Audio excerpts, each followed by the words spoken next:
welcome back to my channel, Spend Time with Our Father. Today is day 113 of our Bible reading session. We will be reading Numbers chapter 16 today. And like I've always said, right, it's nice to spend time with our Father at least once a day. Excuse me. Either through reading the Word of God, prayer, or doing a Bible study. Right? So, like I said, we will be reading Numbers chapter 16. Before we go ahead, we will first read the verse of the day. Today's verse is Matthew chapter 13, verse 44. The kingdom of heaven is like treasure hidden in a field. When a man found it, he hid it again, and then in his joy went and sold all he had and bought that field. The kingdom of heaven is like treasure hidden in a field. When a man found it, he hid it again, and then in his joy went and sold all he had and bought that field. Right? Kingdom is really a treasure, right? I think nobody can buy the kingdom of heaven, right? I mean, it's obvious, which is why, Jesus makes it very clear as well. He is the way, the truth, and the life, right? So only through him is when we will reach the kingdom of heaven. And obviously, it's not something that we can buy with physical money, right? No matter how rich we may be trillionaires or millionaires or billionaires or whatever, but we will not, it's not something that can be bought, right? So it's all by the righteous living, by how we live our life, how our lifestyle is, and most importantly is obviously, by surrendering our lives to God, to Jesus Christ, by proclaiming that he is our Savior and, he is the way and the truth and truth to life, right? So the kingdom of heaven is like treasure hidden in a field. When a man found it, he hid it again, and then in his joy went and sold all he had and bought that field, because obviously he knows, nothing matters than the kingdom of heaven. All right, so that is the verse of the day. Let us get into reading Numbers chapter 16. All right, so we will be reading about Korah, Dathan, and Abiram. Numbers chapter 16. Korah, son of Izhar, the son of Kohath, the son of Levi, answered Reubenites. Dathan, Abiram, sons of Eliab, and the son of Pelath, became insolent and rose up against Moses. With them were 250 Israelite men, well-known community leaders, who had been appointed members of the council. They came as a group to oppose Moses and Aaron and said to them, "You have gone too far. The whole community is holy, every one of them, and the Lord is with them. Why then do you set yourselves above the Lord's assembly?" I think this type of a thing where we oppose a leader is very common in our today's world as well, right? We excuse me. So we tend to look at the negative points of negative things that happens, in, let's say, politics or in a person's personal life, right? We look at the negative things, but we don't count the positive things, right, that they actually do for us. And when it comes to Moses, I don't think there's anything negative that we can talk about him, right? I mean, of course, everything cannot be a yes and yes and yes, depending on the possibility. But we know that Moses really struggled a lot, really fought for the Israelites, with God. Not really fought, but spoke to God for the Israelites, just to save them. And obviously he was the one who led them out of Egypt as well and saved the Israelites. But human, right? To err is human, right? So that's who we are, I mean, from ancient times and even till now. So when Moses heard this, he fell face down. Then he said to Korah and his followers, "In the morning the Lord will show who belongs to him and who is holy, and he will have that person come near him. The man he chooses, he will cause to come near him. You, Korah, and all your followers are to do this. Take censers and tomorrow put burning coals and incense in them before the Lord. The man the Lord chooses will be the one who is holy. You Levites have gone too far." Moses also said to Korah, "Now listen, you Levites, isn't it enough for you that the God of Israel has separated you from the rest of the Israelite community and brought you near himself to do the work at the Lord's tabernacle? and to stand before the community and minister to them. He has brought you and all your fellow Levites near himself, but now you are trying to get the priesthood too. It is against the Lord that you and all your followers have banded together. Who is Aaron that you should grumble against him? Then Moses summoned Dathan and Abiram, the sons of Eliab, but they said, "We will not come." I mean, how disobedient. Isn't it enough that you have brought us up out of the land flowing with milk and honey to kill us in the wilderness? And now you want to lord it over us. Moreover, you haven't brought us into a land flowing with milk and honey, or given us an inheritance of fields and vineyards. Do you want to treat these men like slaves? No, we will not come.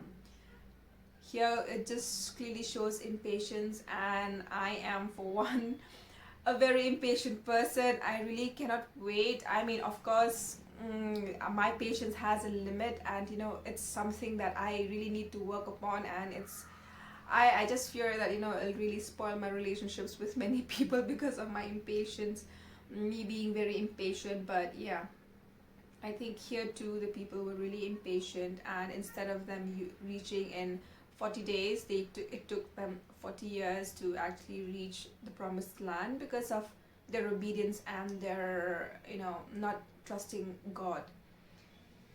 I hope it doesn't reach that way for me. I really am working in it, and yeah, it's because of many things. As humans, right, we tend to think a lot, we tend to overthink, we tend to analyze a lot. So yeah, that's just something that I'm really working on. All right, so then Moses became very angry and said to the Lord, "Do not accept their offering. I have not taken so much as a donkey from them, nor have I wronged any of them." Which is true. Moses said to Korah, "You and all your followers are to appear before the Lord tomorrow, you and they and Aaron. Each man is to take his censer and put incense in it, 250 censers in all, and present it before the Lord. You and Aaron are to present your censers also." So each of them took his censer, put burning coals and incense in it, and stood with Moses and Aaron at the entrance to the tent of meeting. When Korah had gathered all his followers in a position to them at the entrance to the tent of meeting, the glory of the Lord appeared to the entire assembly. The Lord said to Moses and Aaron, "Separate yourselves from this assembly, so I can put an end to them at once." But Moses and Aaron fell face down and cried out, "O God, the God who gives breath to all living things, will you be angry with the entire assembly when only one man sins?" Then the Lord said to Moses, "Say to the assembly, move away from the tents of Korah, Dathan, and Abiram." Yeah, which we must do, right? We must avoid from situations that cause harm, that cause negativity in our thinking, in our speech, in our behavior as well, right? So best is just to step away from all of that. Moses got up and went to Dathan and Abiram, and the elders of Israel followed him. He warned the assembly, "Move back from the tents of these wicked men. Do not touch anything belonging to them, or you will be swept away because of all their sins." So they moved away from the tents of Korah, Dathan, and Abiram. Dathan and Abiram had come out and were standing with their wives, children, and little ones at the entrances to their tents. Then Moses said, "This is how you will know that the Lord has sent me to do all these things, and that it was not my idea. If these men die a natural death and suffer the fate of all mankind, then the Lord has not sent me. But if the Lord brings about something totally new, and the earth opens its mouth and swallows them with everything that belongs to them, and they go down alive in the realm of the dead, then you will know that these men have treated the Lord with contempt." As soon as he finished saying this, the ground under them split apart, and the earth opened its mouth and swallowed them and their households, and all those associated with Korah, together with their possessions, right? God works in mysterious ways. I mean, it's miracles that, I don't know, lots of miracles, lots of situations where he shows that he actually is at work, right? I mean, it could be in your personal life, it could be something that happens to you, in your workplace, anything, right? So he works in mysterious ways. They were down alive into the realm of the dead with everything they owned. The earth closed over them, and they perished and were gone from the community. All their cries, all the Israelites around them fled, shouting, "The earth is going to swallow us too." And fire came out from the Lord and consumed the 250 men who were offering the incense. The Lord said to Moses, "Tell Eleazar, son of Aaron, the priest, to remove the censers from the charred remains and scatter the coals some distance away, from the censers are holy. The censers of the men who sinned at the cost of their lives. Hammer the censers into sheets to overlay the altar, for they were presented before the Lord and have become holy.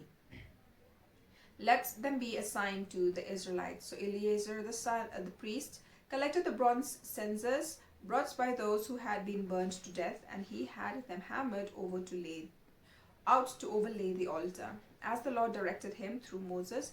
This was to remind the Israelites that no one except a descendant of Aaron should come to burn incense before the Lord, or he would become like Korah and his followers.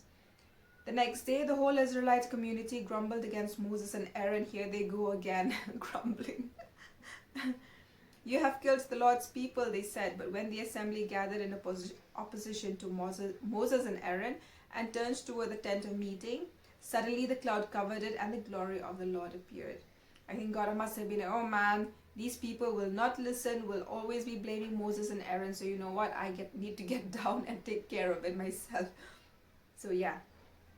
Then Moses and Aaron went to the front of the tent of meeting, and the Lord said to Moses, "Get away from this assembly so I can put an end to them at once." And they fell face down.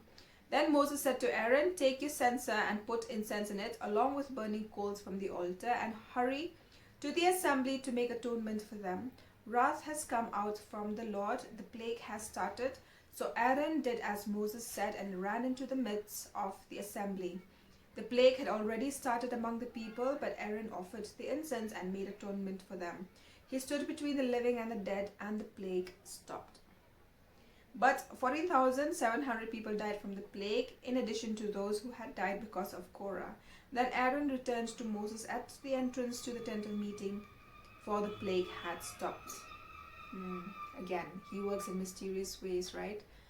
Yeah, I mean, he gets rid of anything that is spoiled, you can say, anything that is disobedient, anything that would degrade God, right? I think it's important for us too, as human beings, as people who are, as normal human beings who understand things, to actually just step away from things that are, not good to our well-being as well, right? So we have come to the end of chapter 16, Numbers chapter 16.